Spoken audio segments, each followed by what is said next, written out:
ఉమ్మడి ఖమ్మం జిల్లాకు సంబంధించినటువంటి నేటి ప్రధాన వార్తలు గమనించినట్లయితే ఖమ్మం నగరంలో వరద బాధితుల యొక్క ఆందోళన కొనసాగుతుంది. ప్రభుత్వం వివక్ష చూపుతుంది. మాకింకా వరద సాయం క్రెడిట్ కాలేదు అంటూ చాలామంది బాధితులు ఖమ్మం కార్పొరేషన్కి క్యూ కట్టారు. మళ్ళీ దరఖాస్తు తీసుకొచ్చి తమ గోడు వినాలి. సర్వే అధికారులు పూర్తి స్థాయిలో సర్వే చేయలేదు. తమకు ఇప్పటివరకు డబ్బులు జమ కాకపోగా కనీసం సర్వేలలో తమ పేర్లు మిస్ అయ్యాయంటూ వందల మంది వరద బాధితులంతా కార్పొరేషన్ కార్యాలయానికి వచ్చి అధికారులు నిలదీశారు.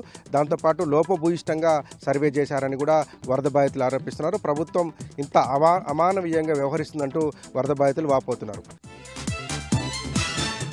మరొక పక్క ఖమ్మం రూరల్ మండలానికి సంబంధించినటువంటి దానవాయిగూడెం రోడ్ నెంబర్ 9లో ఉన్నటువంటి వినయ్ అనేటువంటి యువకుడి ఇంట్లో గత రాత్రి నిమజ్జనం సంబంధించినటువంటి గొడవను అడ్డం పెట్టుకుని కొంతమంది కాంగ్రెస్ ప్రేరేపిత ఆగంతుకులు వచ్చి దాడి చేసి లక్షల రూపాయలు విలువైనటువంటి వస్తువులన్నీ ధ్వంసం చేశారు.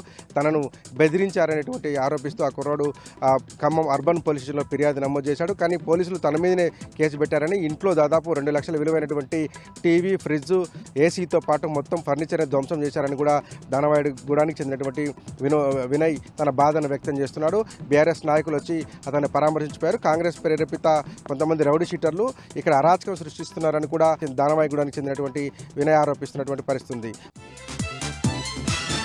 మరోపక్క భద్రాద్రి కొత్తగూడెం జిల్లా ములకలపల్లి మండలం పూసుగూడెం దగ్గర పెద్ద ఎత్తున ఆందోళన నిర్వహించారు. నిన్న సాయంత్రం జరిగినటువంటి ఆటో కారు ఢీ ఘటనలో ఒక విద్యార్థి మృతి చెందడం, మరొక 3 విద్యార్థులకు తీవ్ర గాయాలై వారి పరిస్థితి విషమంగా ఉండడంతో ఎవరైతే చనిపోయిన విద్యార్థి ఉన్నాడో ఆ కుటుంబానికి న్యాయం చేయాలని డిమాండ్ చేస్తూ ములకలపల్లి దారి మీద ధర్నా చేయడంతో కిలోమీటర్ల కొద్దీ వాహనాలు నిలిచిపోయినాయి. పోలీసులు వచ్చి సర్ది చెప్పడంతో వివాదం సద్దుమణిగింది. కానీ ఖచ్చితంగా ఆ కుటుంబానికి న్యాయం చేయాలి, లేదంటే మట్టుకు మళ్ళీ ఒకసారి ఆందోళన దిగుతామని కూడా ఆ గ్రామస్తులు హెచ్చరించినటువంటి పరిస్థితి కనపడుతుంది. ఇక ఛత్తీస్గఢ్కి సంబంధించినటువంటి మరొక వార్తను చూసినట్టయితే ఛత్తీస్గఢ్లో మళ్ళా బలరాంపూర్ జిల్లా భూతాహి పోలీస్ స్టేషన్ పరిధిలో ఉన్నటువంటి పోలీస్ క్యాంపులో ఫైరింగ్ జరిగింది. ఒక జవాను పని ఒత్తిడికి లోనై తోటి జవాన్లు 4 పైన కాల్పులు జరపడంతో ఒక జవాను మృతి చెందారు. మరొక 3 జవాన్ల పరిస్థితి విషమంగా ఉండడంతో వారిని మెరుగైన చికిత్స కోసం ఆసుపత్రికి తరలించారు.